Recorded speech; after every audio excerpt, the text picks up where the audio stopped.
एक para commando सही निशाना लगाने से कभी नहीं चूकता। वो तुम्हें मार सकता था, मगर उसने ऐसा नहीं किया।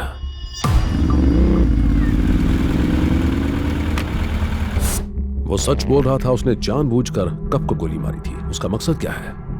आखिर वो हमसे चाहता क्या है? क्यों कर रहा है ये सब? क्या उसके साथ इसमें कोई और भी है? और is he trying for some evidence?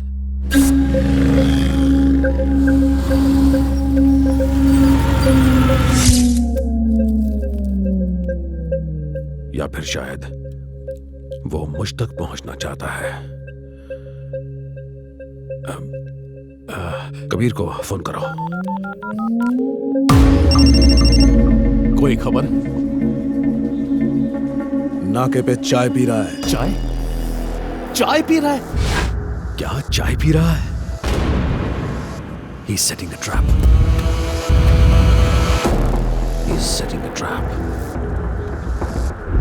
He's setting a trap. Kabir को फिर से फोन करो, फिर से फोन करो। उसे कहो जल्दी से लौट जाए। No, no, do it. क्या हुआ? फोन नहीं उठा रहा है। फिर से ट्राई करो।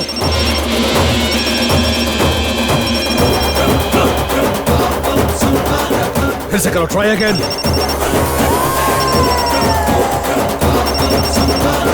Hello hello.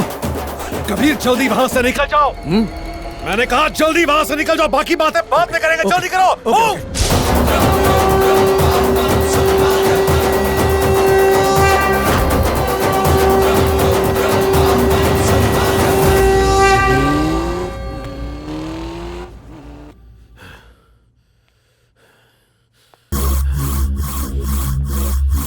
हमारे साथ पंगा लिया है उसने। हमारे दिमाग के साथ खेल रहा है। छोड़ूंगा नहीं।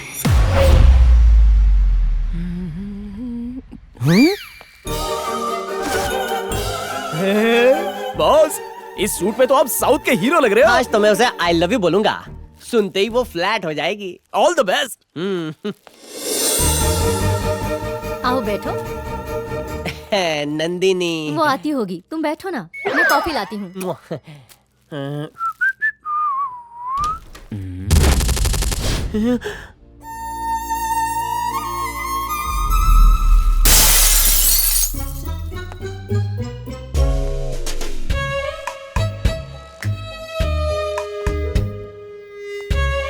बॉस, बॉस, रुक जाओ बॉस।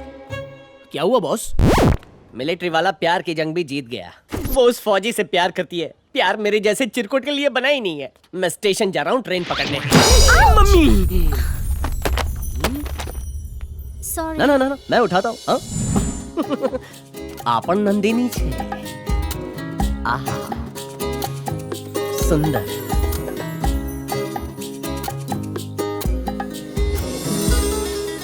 तुम्हारा नाम नंदिनी है। और तुम्हारा? राज। हंसी मतलब हंसी। ये ले, एडवोकेट माचिस वाला के पास जा। मेरा नाम हरीश से राज करके आ। बॉस, आप इस लड़की के लिए फिर से अपना नाम बदलोगे? उसके लिए अगर मैं चमन चिंदी से हरीश बन सकता हूँ तो इसके लिए क्या मैं हरीश से राज नहीं बन सकता? दोस्त, इसे देखते ही दिल में बजने लगा है दिल का गिटार। उसका क्या? वो तो बीता हुआ कल है। और ये आने वाला पल है।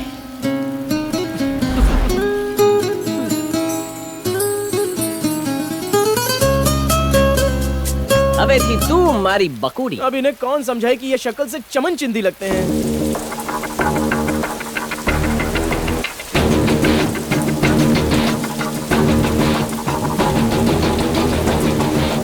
ठीक है, अब कल्टी मारो। ओके भाई।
क्या लाऊं साहब?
खोल मुझे!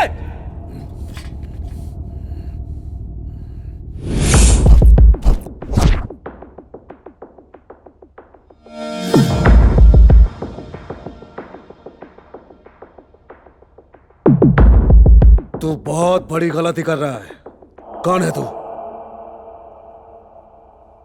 तू जानता है कि मैं कौन हूं और यह भी जानता है कि मुझे क्या चाहिए। तू मुझे धमकी दे रहा है? क्या कर लेगा? तू कर भी क्या सकता है? तेरा भाई ऑफिसर होकर भी मेरा कुछ नहीं कर पाया। अगर तुझे यह लगता है कि मैं डर जाऊंगा तो यह तेरी सबसे बड़ी भूल है। जब तूने अपना मुंह बंद रखने का डिसाइड कर ही लिया है तो तेरे जिंदा रहने का मेरे लिए कोई मतलब नहीं है। पागल है क्या? अबे रुक जा, मार मत मुझे। मैं बोल रहा हूं रुक जा, मार मत।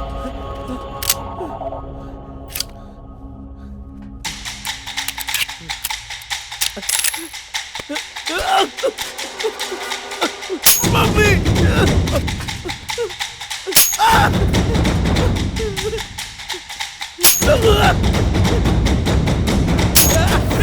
नहीं, मुझे मार मत, जाने दे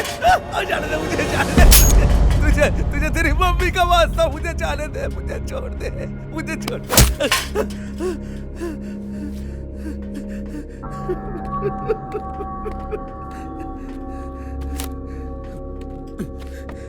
ये सब की शुरुआत जेनेरिक मेडिसिन से हुई। सस्ता इलाज ना मिलने के कारण जब ड्राइवर की फैमिली ने सुसाइड किया तो उससे तुम्हारे भाई को बहुत तकलीफ हुई। तुम्हारा भाई डॉक्टर था, इसलिए वो इस प्रॉब्लम को सॉल्व करने में लग गया और उस पे बहुत रिसर्च की। अपने पुराने बैचमेट से मिलकर उसने एक रिपोर्ट बनाई। सर, गवर्नमेंट का डेटा ये बताता है कि महंगे इलाज की वजह से लाखों लोगों की मौत हो जाती है। इन आंकड़ों को नीचे लाने का सिर्फ एक ही उपाय है, जेनेरिक मेडिसिन। जेनेरिक का मतलब जनरल, जनरल यानी सबके लिए। जब भी कोई नई बीमारी आती है तो इस बीमारी के लिए दवा की खोज शुरू हो जाती है। बड़ी बड़ी कंपनियां इस रेस में सबसे आगे होती हैं और वो उस दवा को अपने नाम पर पेटेंट करा लेती हैं। लेकिन महंगे ब्रांड्स की दवाइयां बहुत महंगी होती हैं। आम आदमी उसे खरीदने की सोच भी नहीं सकता। जेनेरिक मेडिसिन की सेम क्वालिटी होती है, पेशेंट पर उतना ही असर दिखाती है। जब पेटेंट खत्म हो जाए तो कोई भी कंपनी उस पेटेंट किए गए फॉर्मूले से दवाई बना सकती है, यानी कॉस्ट कम की जा सकती है। अगर कैंसर ट्रीटमेंट के लिए 1 महीने के 1.5 लाख लगते हैं, वहीं जेनेरिक मेडिसिन का 1 महीने का खर्चा सिर्फ 10,000 रुपए होगा। आप सोचिए गरीब आदमी का कितना फायदा होगा। अगर दवाई इतनी सस्ती मिलने लगे तो फिर कंपनी का क्या होगा? हमारे देश को pharmaceuticals hub of the world कहते हैं। दुनिया की 50 से 60% जेनेरिक मेडिसिन की सप्लाई इंडिया करता है। अगर क्वालिटी अच्छी नहीं होती तो अमेरिका, जापान और दुनिया के कई छोटे बड़े देश इंडिया से मेडिसिन नहीं मंगवाते। तो तुम्हारा कहना है कि इंडिया कई सारे देशों को जेनेरिक मेडिसिन सप्लाई करता है और क्वालिटी भी अच्छी है, तो ये हमारे देश में क्यों नहीं है? सर, सन 2008 में भारत सरकार के सौजन्य से जन औषधि कैंपेन शुरू हुआ, मगर ये स्कीम सिर्फ कागजों में रह गई, इस पर अमल नहीं हुआ। आज ऐसी छोटी मोटी बीमारियां जैसे कि सर्दी, खांसी और बुखार के लिए दवाइयां बहुत महंगी हैं। बड़ी बड़ी फार्मास्यूटिकल कंपनियों ने ऐसा चक्रव्यूह बनाया है जिससे दवाई महंगी हो गई। मैं तो कहूंगा कि जेनेरिक मेडिसिन हर शहर, हर गांव में गरीबों के लिए उपलब्ध होनी चाहिए। हेल्थ केयर सरकार का बेसिक मुद्दा है, तो लोगों को सस्ती दवाइयां मुहैया कराना भी उनका एक अहम मुद्दा होना चाहिए। और उसका सिर्फ एक ही हल है, सस्ती दवाइयां यानी generic medicine.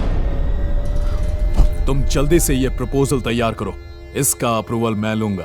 Thank you sir. Minister Anjanappa ने वो रिपोर्ट ली और मेरे बॉस के साथ मिलकर एक बिजनेस डील की। थैंक यू भाई। मिनिस्टर को 100 करोड़ में सेट कर दिया।